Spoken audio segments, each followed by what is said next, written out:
Yeah, today this is the article I would like to present. Ubiquitination regulates ER fetch and remodeling of endoplasmic reticulum. And in this articles, I would like to explain two key terms in which mentioned a lot in this article. The first one is FAM134B.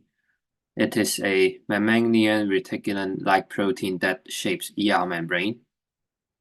It is an ER fetch receptor and mainly mediating fragmentation and selective degradation of ER.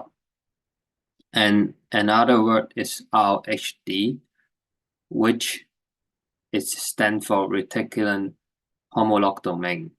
And it mainly is associated with ER involved in protein folding and synthesis. And RHT clustering in FAM13B will form membrane inclusion to promote ER fragmentation. And yeah. And this article mainly have this session, and I will explain this session one by one. The first one is FAM13B, is ubiquitinate at the RHD. The second is ubiquitination enhance and fine-tunes RHD membrane remodeling functions. And third one, ubiquitin interacts and facilitate large scale of membrane deformations. And RHT ubiquitination increase FAM134B cluster size and flux of ER fetch. And protein interactors of ubiquitinate 134B cluster in cells. And the last one will be the E3 ubiquitin ligates AMFR catalyze FAM134B ubiquitination. Yeah. And the first one is ubiquitination of FAM134B. On the figure on the left is a diagram which the experiment is treated under tonin 1. It is an inhibitor to inhibit cell growth, which will cause ubiquitination. And from the graph, we can see tonin 1 has higher number of intense size of ubiquitinate peptides than the normal basal conditions. And the middle one is a pull down that to show ubiquitination increase in treatment over time, as we can see the HA-FAM134B is having stronger band over the tonin 1 treatment. And yeah, and the slides and a graph on the right will be basically to show the FAM134B tag with ubiquitin ratio with total FAM134. UB134B is a ratio to normal 134B is basically increased throughout the time. Yeah. Two questions. Yeah. Why they are using taurine 1? And the second is, how do they measure ubiquitination?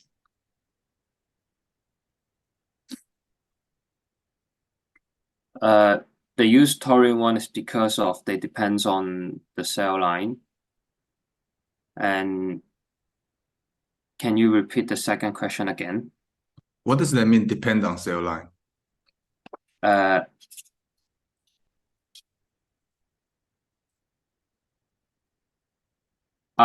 I don't know the reason why they choose taurine-1 for. Taurine-1 is an mTOR specific inhibitor. Mm. And we have that one in the lab. Okay. Okay. And so when they block mTOR, what happened? They will inhibit cell growth and cause ubiquitination. Because why inhibit cell growth will induce ubiquitination?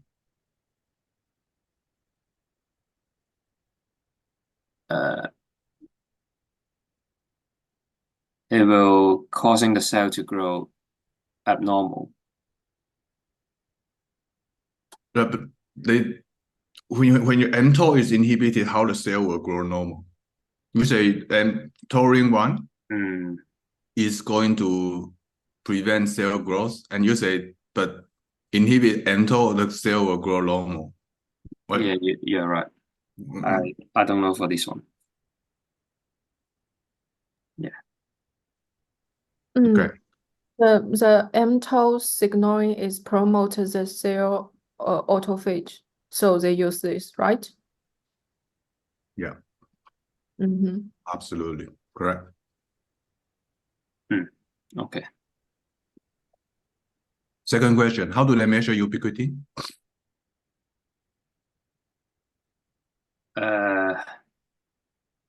I don't know. Well, yeah, I don't know either.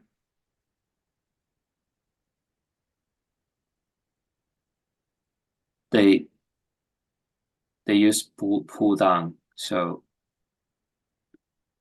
they can block ubiquitin and detect. Pull down what? What do they pull down? They pull down of FAM134B. How? That they treat with taurine. How do they do? They just put the specific antibodies and the substrate into a tube and do pull down. Substrate. What do you mean substrate? HA134. Basically, it's the protein after they treat with taurine. And then they pull down and to see in every different time course of taurine treatment how the ubiquitin change in the blood. Does the ubiquitin change? Yeah.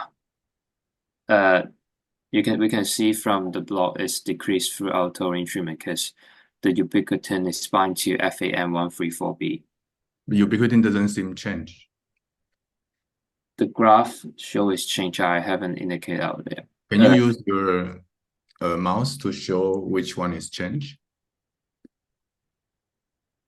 Yeah, it's decreasing, right? Yeah, but the change. It increased in here because ubiquitin bind to 134B. So what do they pull down?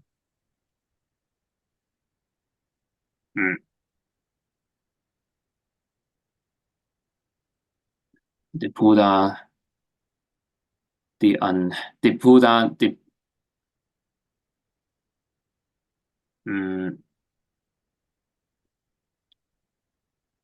they should. I'm not sure for this one. Yeah. Okay. Yeah.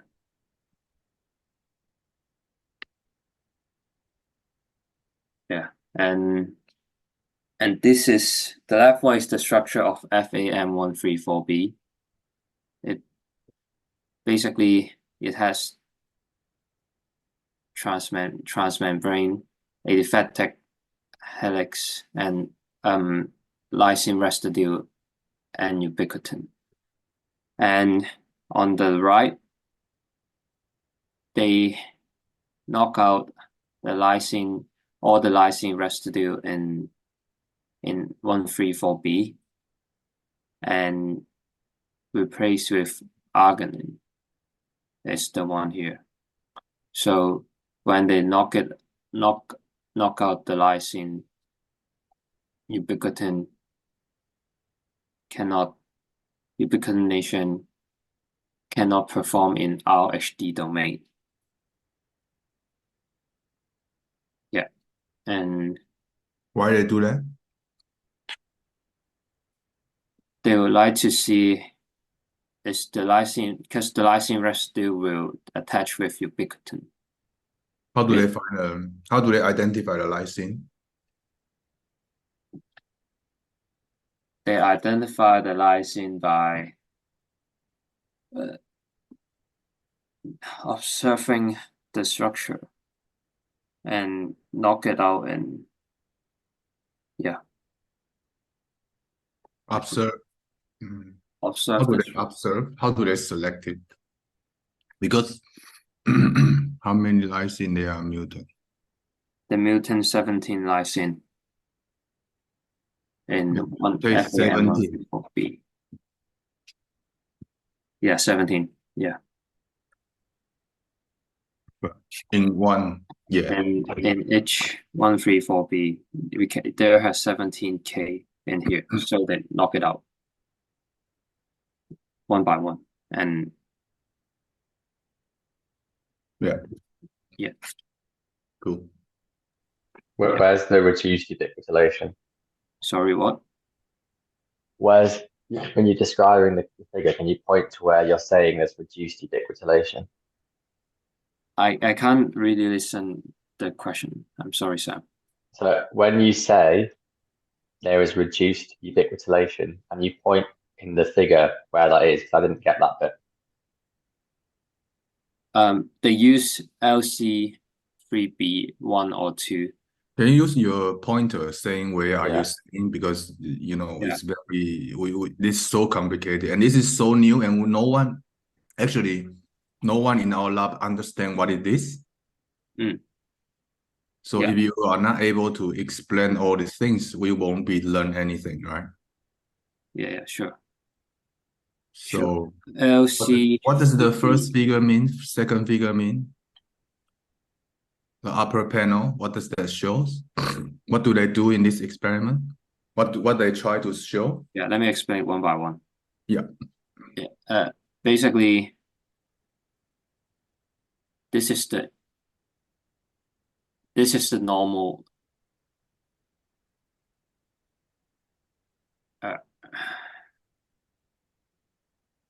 Okay, so basically they replace all the lysine with arginine in this column, and then they put.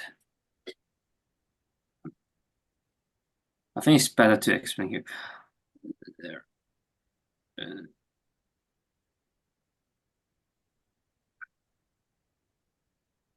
Basically, yeah, it's quite hard to explain, and I would say I would like to explain it here directly. LC3B1 and 2 are the autophagic marker, and as they have knocked out 17 lysine residue in 134B, the autophage cannot occur in this column. So the ubiquitination cannot perform in the RHD domain. Yeah, I mean, it's very short explanation, but this is the limit. Yeah, I can understand for these graphs so far. Right, so where is, I want you to point to where the reduced ubiquitination is. I don't, you've got a comment underneath saying UV assay shows reduce of ubiquitination. Yeah, because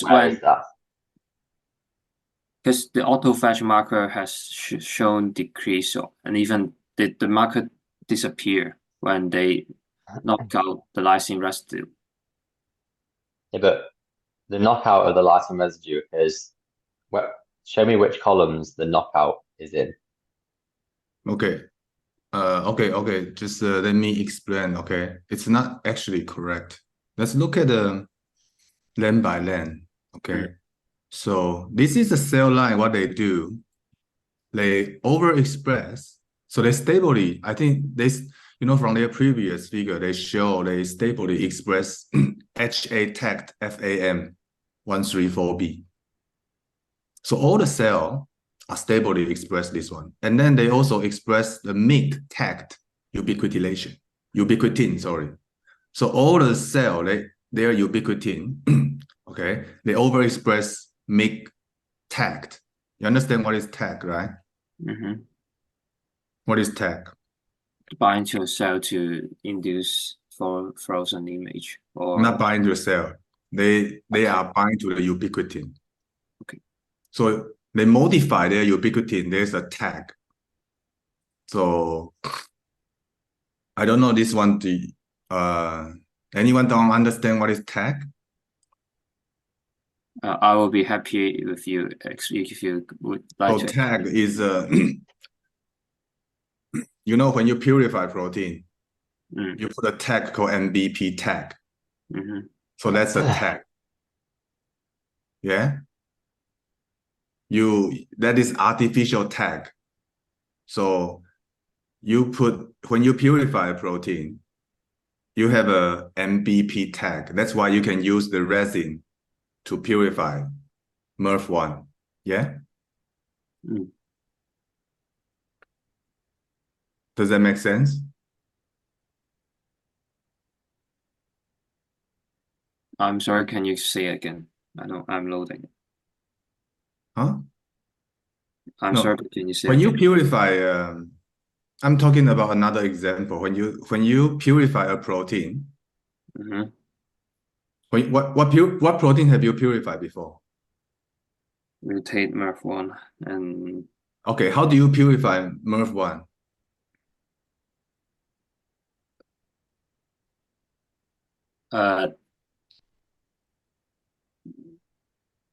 Culturing, and then at the I'm just saying purify stage.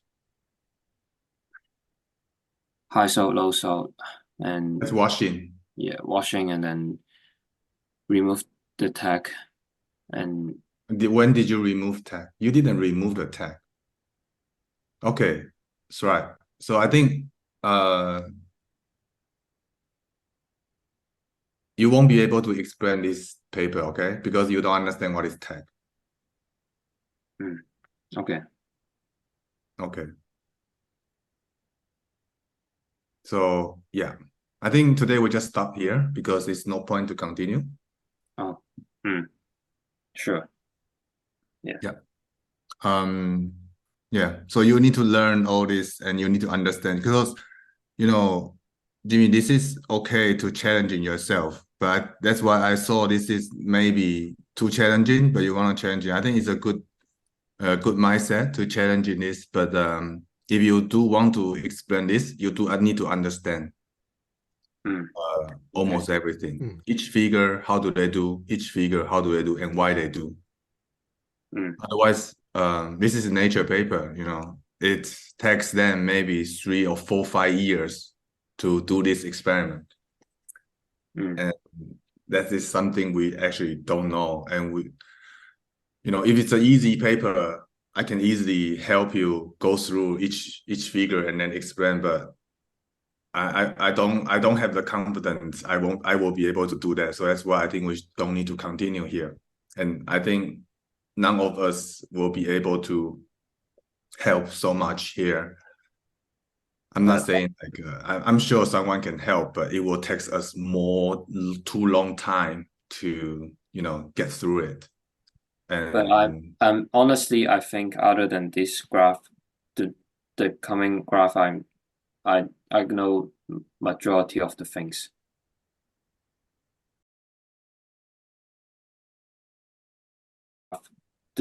The coming graph, I know majority of the things.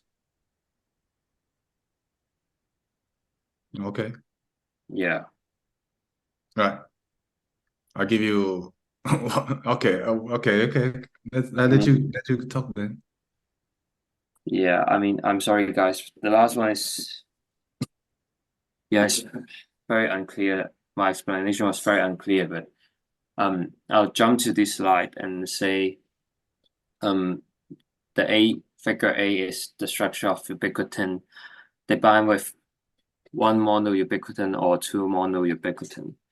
And B is basically, as what the article mentioned, they use acylic coat to stimulate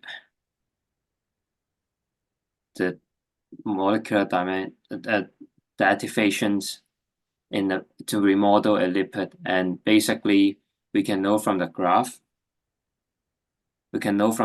that the green one is the normal one without any ubiquitin, and with more ubiquitin, the CDF, culminate distribution functions, will increase. It's basically will accelerate the membrane having a greater curvature induction. And to just in short is having stronger ubiquitination faster. And on the C diagram is basically to see with ubiquitin, with RHD and with RHD and ubiquitin.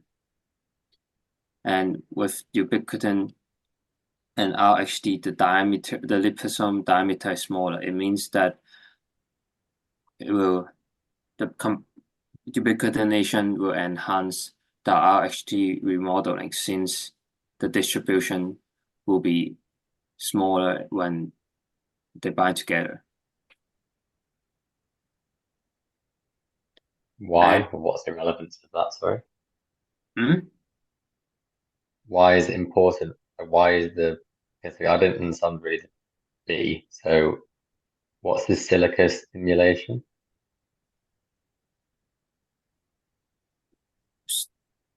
Is as far as I search is in figure B, yeah. Yeah, it's a method to stimulate molecular dynamics, and then it will cause the ubiquitination to activate in the molecule. And with either one of the monoubiquitin or two monoubiquitin, they will increase the frequency of the remodeling of the lipid cell. And yeah, and that's what I know from the B figure. And C is basically to see with only ubiquitin and with only RHD to compare with the combined together. Ubiquitin with RHD will having smaller size of liposome diameter. So why have they compared, so you got structure of, so B is FAM134B, and then A and C are RHD. Sorry, Sam, can you say again? I'm confused about why A and C are talking about RHD, and then B is talking about FAM134B. Why have they jumped to those different proteins?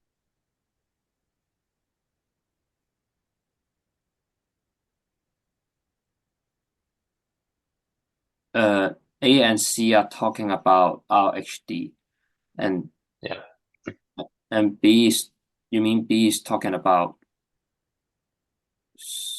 what? FAM134B RHD. So why have they suddenly brought in RHD here?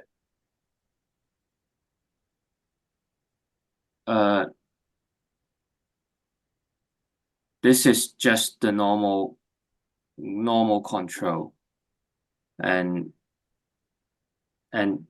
this is the tag. So I assume they just put it as control or basal condition. RHD and FAM, I thought RHD and FAM134B were different genes, no? Yeah. What is I? Yeah, they are. It's a domain. Yeah, domain. Yeah. What is domain meaning? What is domain meaning? is the site that to attach to the reaction. What does that mean? Domain.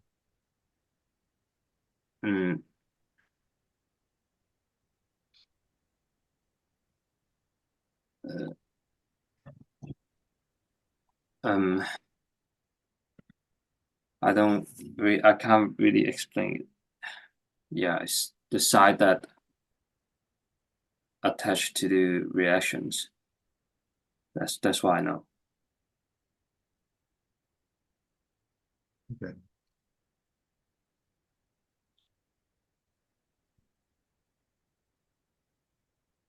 But Samuel, you're right.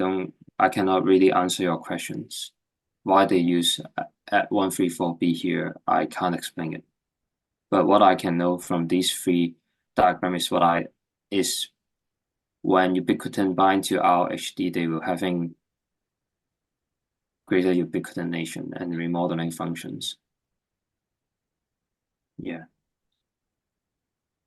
And Jimmy, sorry. For picture B, this is the method that they call cyclical stimulation to separate between FAM134B ubiquitination, right? Yeah. And without ubiquitination. Am I correct? Yeah. And then what is the next step of this process layer? This is just the way that they measure the frequency of the experiment. Honestly, they have a lot of data that mention in supplemented data, but I haven't really read them in detail.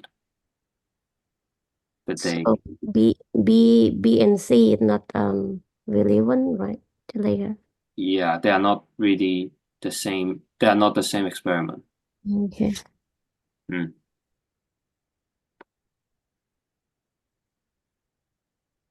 And yeah, this slides basically explain the ubiquitination of RHD will affect the flux of ER fetch and cluster size. And compared to wild type, the knockout will have less cell, and by using the tag to show it. Basically, mCherry tag fills a protein ER and expressed in red. And when they compare wild type and knockout, they were having less cell and less ER in the knockout when compared to wild type. And be careful with the words you're using. It's not knockout. Mutant, yeah. Mutate. Yeah. Your knockout is very different. You cannot mix them. Okay. And the graph on C what do they show? The B? They will have lysine to arginine cell will having less cells attached to on the cluster size because ubiquitination cannot be formed. It will be less performed in the mutate 134. You know, Jimmy, our lab does this experiment. You know what? Our lab does this experiment. You know, previously we published a paper with Alex Seabright. You read his paper, did you? I haven't. Okay. Are you still want to continue?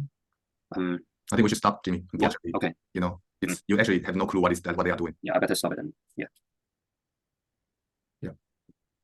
So, yeah, as I said, it's good you are trying to challenge yourself, but you need to give yourself more time to read because otherwise we can sit in here and we probably